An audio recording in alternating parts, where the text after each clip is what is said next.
Góðan daginn. Gott að vera með mína einn vatnsflösku núna. Bara passa að opna það. Skulum sjá. Já, gaman að sjá ykkur hér í dag. Eins og Arna sagði, ég heiti Helga og ég ætla aðeins að fjalla nýjar lausnir og persónuvernd í dag. Það sem að ég svona, kannski, ef ég byrja á því að segja, ég ætla ekki að fjalla svona með almennum hætti þessa nýju reglugerð, þessa persónuverndarreglugerðina, eða General Data Protection Regulation, eins og kannski flest ykkar kannist frekar við, þess að GDPR skammstöfunina. Ég mun frekar kannski tala persónuverndarreglugerðina eða reglugerðina, til að hafa þetta svona aðeins meira á íslensku nótunum. En það sem ég ætla semst í staðinn að gera, ég ætla að reyna að heimfæra löggjafina kannski upp á ákveðnar aðstæður. Og það sem þetta UTMS-an, það datt mér í hug að taka svona fyrir þennan vinkil, það er að segja að fjalla þá hvaða skyldur reglugerðarinnar eiga við hvern og hvenar. Þess að í þeim aðstæðum þegar umræði þróun eða notkun eða sölu nýrra lausna. Þannig að þetta sem ég ætla aðeins að renna yfir. Auðvitað finnst okkur lögfræðingum skemmtilegt að byrja á nokkrum hugtökum og aðeins að minnast á þau. Ég ætla bara að gera það mjög stuttlega, en þetta enga síður slík hugtök sem ég mun endurtaka ansi oft núna í þessu erindi, þannig að ég ætla bara rétt að tæpa á þeim. Fyrir þau ykkur sem kunni þetta, þá er þetta bara meira til upprifjunar, býst ég við. En það sem fyrst og fremst mikilvægt að þekkja, það hugtakið ábyrgðaraðili og það auðvitað sá sem ákveði tilgang eða aðferði við vinnslu. Og sá ábyrgðaraðili getur líka notfært sér þjónustu einhvers þriðja aðila sem svo kallaði vinnsluaðili ef hann lætur þann aðila vinna með persónuupplýsingar á sínum vegum. Sömuleiðis þetta hugtak hinn skráði, auðvitað eitthvað sem flestir ættu að kunna. Það sem sagt einstaklingurinn sem ræðir og persónuupplýsingarnar varða. Já. Og sem sagt að lokum þá vinnsla persónuupplýsinga. Enda það auðvitað bara slík meðferð upplýsinga sem reglugerðin varðar auðvitað og flestir hafa kannski kynnt sér það hvað hugtaki persónuupplýsinga tekur til, en auðvitað þetta mjög víðtæk túlkun á þessu hugtaki og það getur nánast tekið til nánast hvaða upplýsinga sem tengjast einhverjum einstaklingi með beinum eða óbeinum hætti. Og ef það semst unnið með slíkar upplýsingar, til dæmis að safna þeim eða skrá eða deila eða eitthvað svoleiðis, þá telst semst hver slík aðgerð eða röð aðgerða vera vinnsla. Þannig að vinnsla persónuupplýsinga þá á ábyrgð, oftast ábyrgðaraðilans eða þá að hún fari fram á hálfu vinnsluaðilans. Þannig að þá erum við búin að rosa duglega og fara yfir þetta. En það sem ég ætlaði svona næst að gera, þetta svona eins og mini-checklisti, ef maður bara byrjar þar. Ef maður hugsa sér þá sem fyrirtæki, í hvaða sporum ég og ég þarf að byrja að hugsa þetta svolítið rökrétt. Það að segja, það að fara fyrsta skrefið. Ég að fara að vinna með vinnslu persónuupplýsinga í þessari lausn sem ég að þróa? Þá þarf að spyrja sig fyrst að þessu og ef svarið já, þá þarf að skoða næst í hvaða hlutverki ertu. Ertu þá ábyrgðaraðili eða ertu vinnsluaðili? Og þegar maður búinn að finna svarið við því, að þá áttar maður sig á því hvað stöðu maður sem sagt, út frá því hvaða skyldur hvíla á manni samkvæmt þá persónuverndarreglugerðinni. Og það sem ég að fara að gera semst núna, eins og ég sagði áðan, ég ætla ekki að fara að tala þetta með almennum hætti, ég ætla ekki að fara út í það nákvæmlega hverjar skyldunar eða fara að útskýra þær svona í þaula. Ég bara svona reikna frekar með að fólk fara að sækja sér þjá vitneskju annarkvort á heimasíðu persónuverndar eða í reglugerðinni sjálfri eða bara gamla góða Google ef fólk vil það. En það sem ég ætlaði hins vegar að gera eins og ég sagði áðan, að heimfæra löggjafina á þessar tilteknu aðstæður og jafnvel að fara þá einu skrefi lengra. Það er að segja að setja skyldunar upp í nokkurs konar tímalínu, þannig að maður átti sig á því hvenær þarf ég að pæla í hverju. Þannig að við erum búin að stilla okkur upp þannig að við gerum þá ráð fyrir núna að það vinnsla persónuupplýsinga sem að ræða, hvort sem hún fyrirhuguð eða þegar hafin. Og þá kannski eru margir að spyrja sig, í hvaða hlutverki ég? Er ég þá ábyrgðaraðili eða er ég vinnsluaðili? Og þetta auðvitað lykil spurning og það getur stundum jafnvel verið erfitt að svara spurningunni, en ég myndi samt leggja mikla áherslu á að leggja það mat sem allra fyrst, en þetta voðalega mjög nauðsynlegt að vita svarið við þessu. Öll vinnan framundan, hún ræðst af þessu svari. Þannig að ég nefni hér okkur dæmi bara í þessari töflu.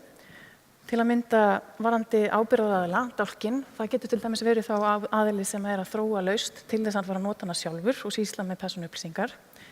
Hann getur sömuleiðis stytt sér spor, hann getur keypt sér lausn frá þriðja aðila, en samt til þess að fara að nota í þeim tilgangi að safna eða skrá persónuupplýsingar.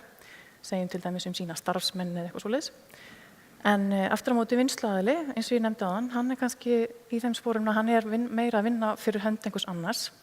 En hann getur engu að síður líka verið að þróa einhverja lausn. Hann getur hafa verið að hanna hana frá grunni, en hann aldrei að fara að nota hana sjálfur. Hann meira að fara að setja hana á markað eða láta aðra viðskiptavini sína nota hana. En hans vinnsla í sjálfu sér einhver svona vinnsla sem fer meira fram bak við tjöldin, ef svo má segja.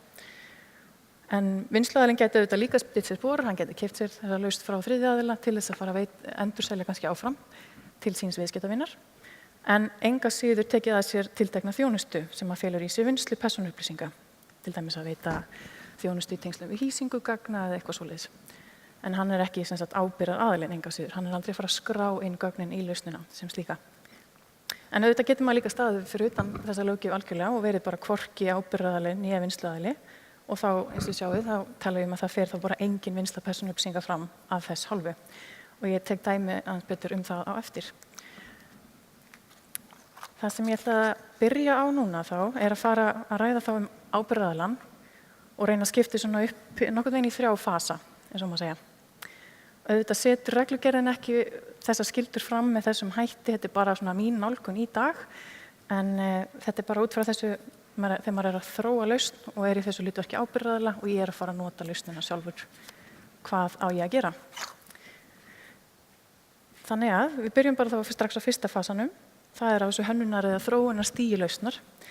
Þá ég búin að reyna að stilla fram þessum skildum sem ábyrgðaraðilinn þarf að huga að. Og ég taki fram að ég strax búin að stjörnumerkja því ég náttúrulega lögfræðingur og finnst ógeðslega gaman að koma með fyrirvara við öllu. En ég vildi bara svona rétt tæpa á að á þessu stigi auðvitað engin vinnsla eiginlega hafin. Þú ert bara að þróa lausn og þú ert ekki byrjaður að skrá neinar upplýsingar þar inn. En enga síður þá gerir löggjöfin ráð fyrir að þú átt að huga tilteknum atriðum og ber bara skylda til þess.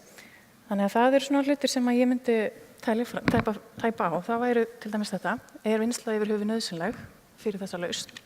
Hún óþarfi?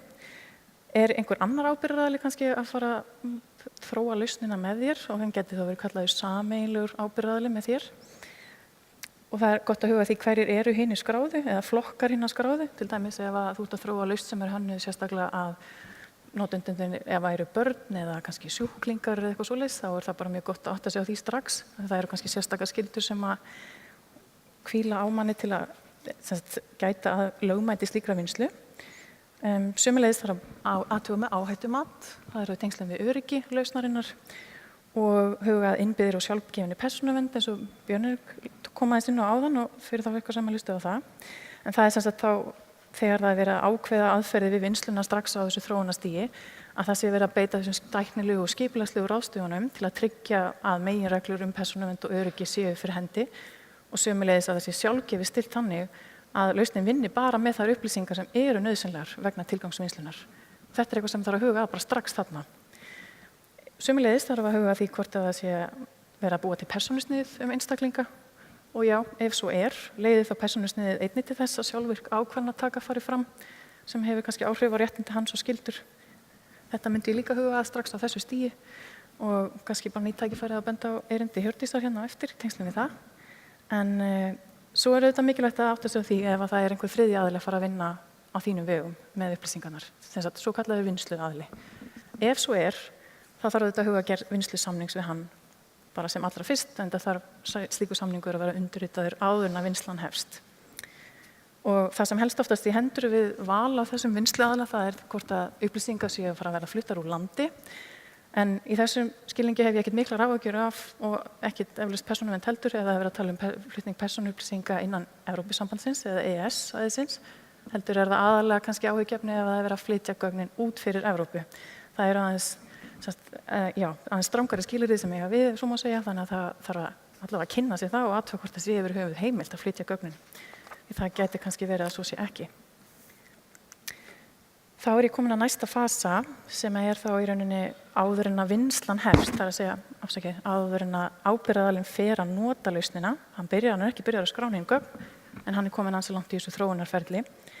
Þá þarf hann að tryggja þetta að hann hafi einhvern heimild fyrir vinnslunni og hver þá tilgangur vinnslunnar. Og það getur verið mismunandi heimildir til grundvallar vinnslu. Það þarf ekki endilega alltaf að vera samþykki þó að það sé auðvitað svona megin línan. En það getur verið mismunandi hvernig heimild þú hefur fyrir vinnslu, hvort sem það eru almennar eða viðkvæmar persónuupplýsingar sem þú ert að vinna með. Þannig að hann þarf aftur að segja á því hvaða heimild hann byggir á. Sömuleiðis þarf hann að huga meginreglum vinnslu persónuupplýsinga. Þær eru nokkrar talsins í löggjöfinni, en það er til dæmis eins og lögmætisreglan og tilgangsreglan og meðalhófsreglan og áreiðanleika reglan, þess að passa að þessi allt upplýsingar sem er verið að vinna með í lögmætum tilgangi og það séu viðeigandi og ekki fara fram úr því sem að nauðsynlegt er og að það séu áreiðanlegar. Það sem þarf líka að huga að eru auðvitað varðveislutími og öryggisráðstafanir. Þetta tengist nú að einhver leyti kannski innbyggður og sjálfgefin í persónuvernd, en bara til vonar og vara þá tek ég þetta fram líka hér og sömuleiðis að hvort að það þurfi að láta fara fram svona mat og áhrifum á persónuvernd. Þetta er svo kallaði Data Protection Impact Assessment eins og Björn Erik nefndi áðan. Það er að segja ef að vinnsla gæti verið sérstaklega áhættusöm fyrir hina skráðu sem eru væntanlega notendurnir á seinna stigum og þá þarf að framkvæma svona mat til að mögulega reyna að draga úr slíkri hættu og það er sérstaklega fjallað þetta í ákvæði reglugerðarinnar. Hann þarf sömuleiðis að huga að fræðsluskyldu og gagnsæi, það er óbúslega mikilvægt hvaða upplýsingar á hann að veita og hverjum og með hvaða hætti og hvenar. En svo ef hann hefur gert persónuverndarstefnu sem kannski liði þeirri fræðslu þá er spurning hvort hann þurfa að uppfæra slíka persónuverndarstefnu og sömuleiðis er afar líklegt að ábyrgðaraðilinn haldi úti svo kallari vinnsluskrá en hún heitir formlega skrá yfir vinnslustarfsemi reyndar í reglugerðinni. Þá geti verið að hann þurfa að uppfæra hana með tillit til þessa nýju lausnar. Nú hljómar þetta allt óbúslega mikið en það kemur hérna í þriðja fasanum þá sjáum við að það er kannski aðeins færri skyldur. En það er bara jákvætt í smá stund af því að þetta eru óbúslega íþyngjandi skyldur. Þannig að þetta er sem sagt það sem að fara að huga þegar þá vinnslan er í sjálfu sér hafin og það er fyrst og fremst þarna ábyrgðarskyldan sem trónir þar hæst en það er þess að ábyrgðaraðilinn getur þá sýnt fram á í verki í sjálfu sér hvernig hann er að fylgja löggjöfinni og það getur hann á hans að gera með einhvers konar tæknilegum eða skipulagslegum ráðstöfunum og þetta er sem sagt til að geta sýnt fram á bæði gagnvart þá persónuvernd og jafnvel hinum skráðu líka hvernig hann er að fylgja lögunum og hann þarf sem sagt núna þá að vera meira í þessari próaktífi stöðu en ekki þessari reaktífi eins og hann hefur kannski verið hingað til en svo þarf hann að tryggja að hann geti sem sagt orðið við réttindum hinna skráðu samkvæmt reglugerðinni sem eru nú ýmsar við hafið kannski eflaust heyrt af nokkrum þeirra sem dæmi má nefna eins og upplýsingarétt eða aðgangsrétt hinna skráðu. Þeir eiga líka í einhverjum tilvikum rétt til að láta leiðrétta gögn sig eða eyða þeim og jafnvel að flytja þau til annaðhvort sín sjálfs eða til annars þjónustuaðila. Þannig að þetta getur auðvitað verið svolítið flókið kannski hvernig maður ætlar að leysa úr því sem ábyrgðaraðili að verða við þessum beiðnum bæði svona tæknilega og í framkvæmd eða svona með tillit til skjölunar og annarra þátta. En einnig þarf hann að huga að innra eftirliti og þá er ég aðalega að hugsa bara innra eftirlit með öryggisráðstöfunum og að ef hann er að nota vinnsluaðila á sínum vegum og hefur gert vinnslusamning við hann þá þarf að fylgjast með því að svona af og til að vinnsluaðilinn sé örugglega að fylgja þeim fyrirmælum sem þar koma fram. Nú eða maður á kannski frekar að segja þegar öryggisbrot, þegar það kemur upp hjá ábyrgðaraðila þá þarf hann að vera meðvitaður það að hann þarf að tilkynna brotið bæði til persónuverndar og jafnvel til hinna skráðu ef svo ber undir og að lokum er sérstök skylda núna sem er sett inn í reglugerðina sem að kannski maður myndi halda að segja sér sjálft en engu að síður er sett inn sem sérstök skylda það er að segja að ábyrgðaraðili eigi að hafa samvinnu við eftirlitsyfirvaldið eða sem sagt persónuvernd þá hér á landi ef þess er óskað. Þannig að þetta er þá ef ég dreg þetta saman þá er þetta kannski taflan svona í heild sinni eins og ég hafði hugsað hana og hefði kannski átt að gera það fyrr þegar ég byrjaði að vinna á símanum en engu að síður, þetta er svona það sem að ég svona myndi telja að ætti við. En hvernig horfir þetta þá við þessum vinnsluaðila? Ef þú ert í spori vinnsluaðilans og þú ert ekki kannski sem sagt, sá sem ert að fara að nota lausnina í þeim tilgangi að skrá upplýsingar í hana, þú ert frekar þá aðilinn sem að þróa lausnina og ert samt með að fara að viðhafa svona ákveðna vinnslu bak við tjöldin eins og ég nefndi áðan og þess vegna er hann í þessari stöðu vinnsluaðila. Og þið sjáu þarna að ég er að fara að setja sem sagt, í töfluna hér þá þetta bara svipuð uppbygging að þetta séu hönnunar- og þróunarstig frá byrjun, það sem hann þarf að huga að strax.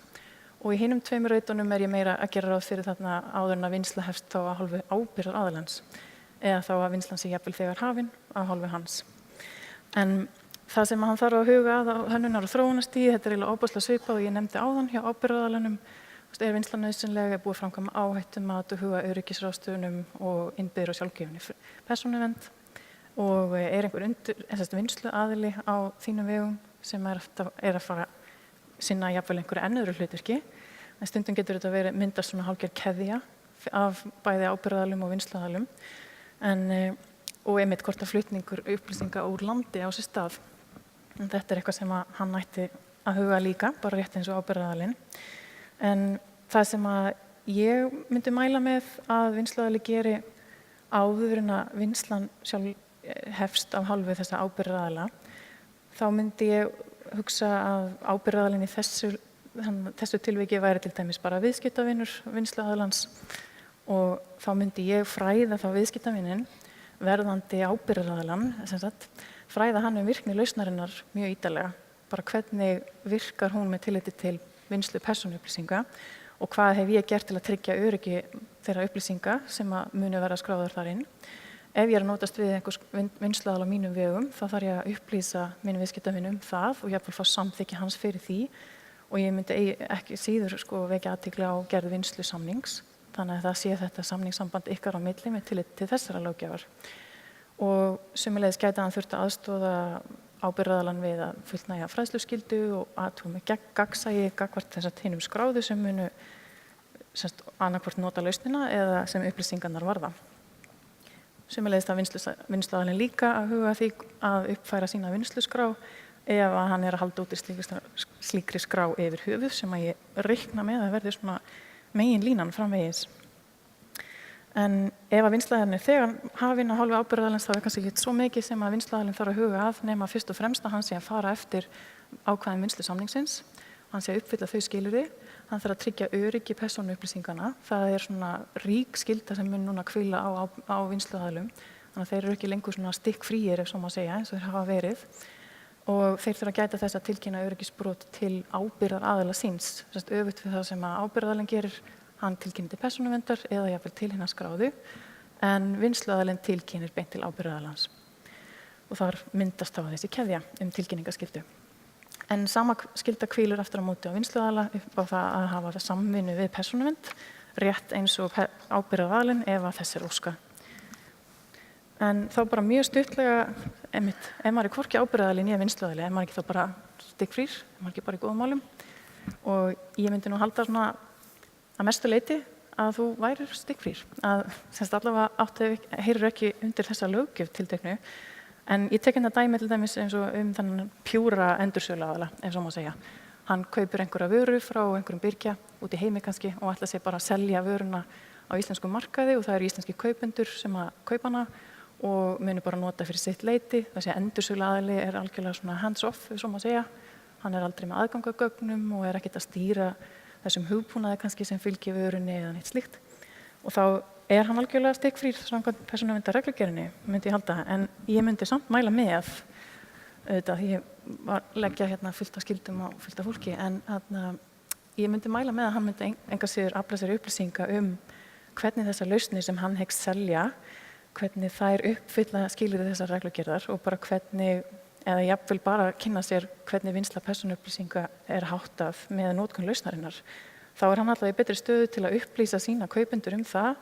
Hann góður og gegn sölumaður og svona traustvekjandi væntanlega fyrir vikið og jafnvel veitir þetta bara honum einhvers konar samkeppnisforskot þegar maður hugsa svona fram í tíman að fólk mun væntanlega vilja kaupa lausnir af seljendum sem eru allavega að uppfylla skilyrði þessara löggjafar eða minnstakosti einfalda honum lífið einhverju leyti.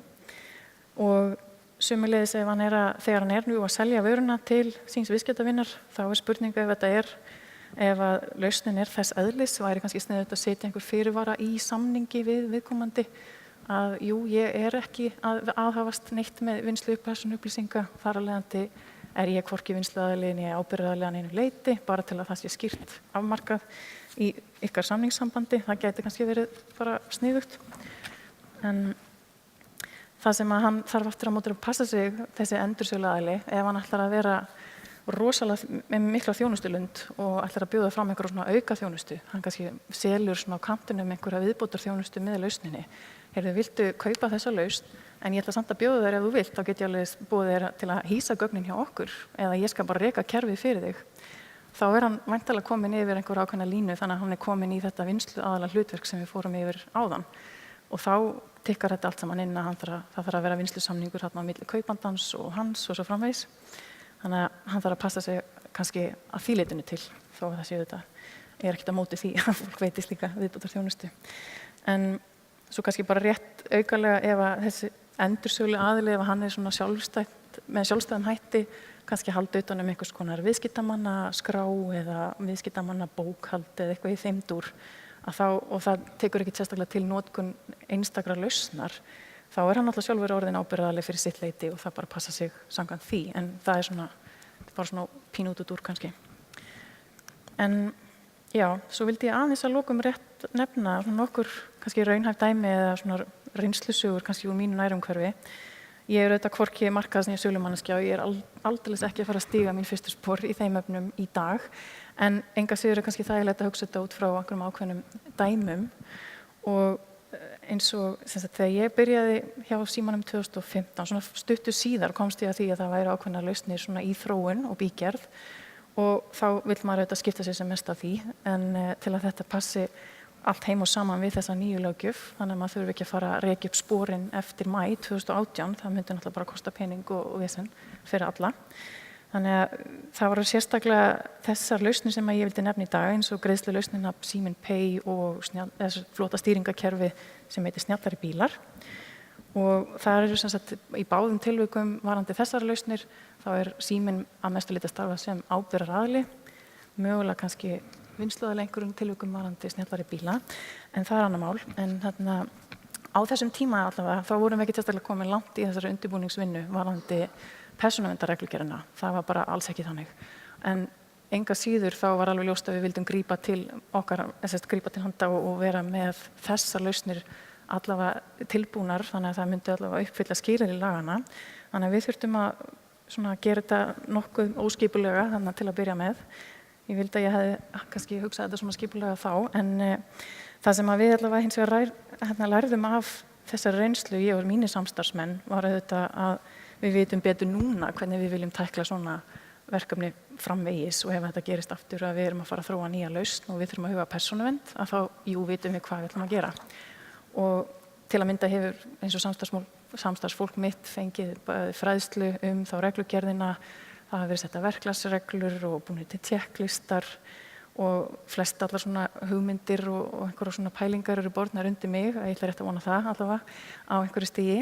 Þannig að þau vita allavega flest að það þarf að bera þetta undir mig, allavega þannig að þau átta sig á því að það felur í sér einhverja vinnu, kannski að uppfæra skilmála, búa til persónuverndarstefnu eða jafnvel útbúa einhvers konar samþykki ef það þarf að byggja vinnsluna á samþykki notandans. Og þetta allt mikil vinna í rauninni, en þetta bara aðalega krefst smá tíma og þolinmæði, og það var það kannski sem þau lærðu af þessu. En einnig vita þau ef við erum að fara að notast við aðstoð frá þriðja aðila, sem sagt vinsluaðila, þau vita þá að við þurfum að skrifa undir vinslusamning, þau vita að það þarf ákveðin tími að fara í það að áhættumeta lausnina, bara með tillit til öryggisþátta, og að bara innprenta þá öryggisráðstafanir og huga innbyggðir og sjálfgefni persónuvernd. Og þetta allt eitthvað sem við hugum að í tengslum við þessar tvær lausnir, svona með svona skjótum hætti, en þetta tókst kannski, ég ætla að vona það, eftirlitið situr hérna fremst á bekk, þannig að ég ætla að vona það. En enga síður þá held ég að við lærðum alltaf þessu, og ég vona að ferlið verði bara meira smurt næst. Og fyrir þá sem eru kannski í þeim sporum sem ég var á sínum tíma, eða eru jafnvel ekki einu sinni byrjuð að þróa lausnir, þá mæli ég samt með að eftir fremsta megni að huga að því hvernig viljið þið hafa þessu verkferli innan hús þegar að því kemur. Það spara bara öllum mikinn tíma og fyrirhöfn að hafa þetta svona nokkurn veginn á hreinu, eitthvað gameplan. Hvað viljið þið, hver á að sinna hverju, og hvaða svona box viljið þið tikka í varandi þær skyldur sem að hvíla á ykkur, og hvenar viljið þið svona tækla þær í þróunarstiginu.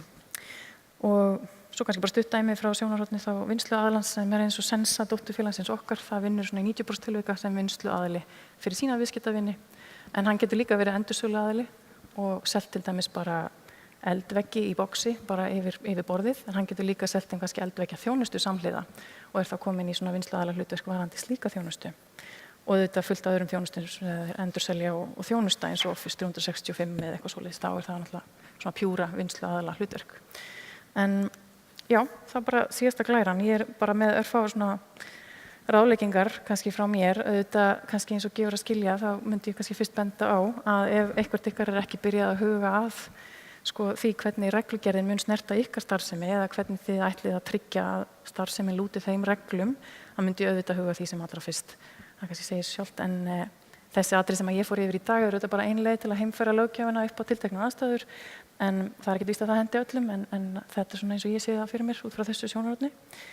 Og það þá bara mikilvægast að byrja að átta sig á því í hvaða stöðu ertu ábyrgðaraðili eða ertu vinnsluaðili, og þá getur auðveldlega, eða svona nokkuð auðveldlega út frá því átta sig á því hvað skyldur hvíla á þér samkvæmt reglugerðinni.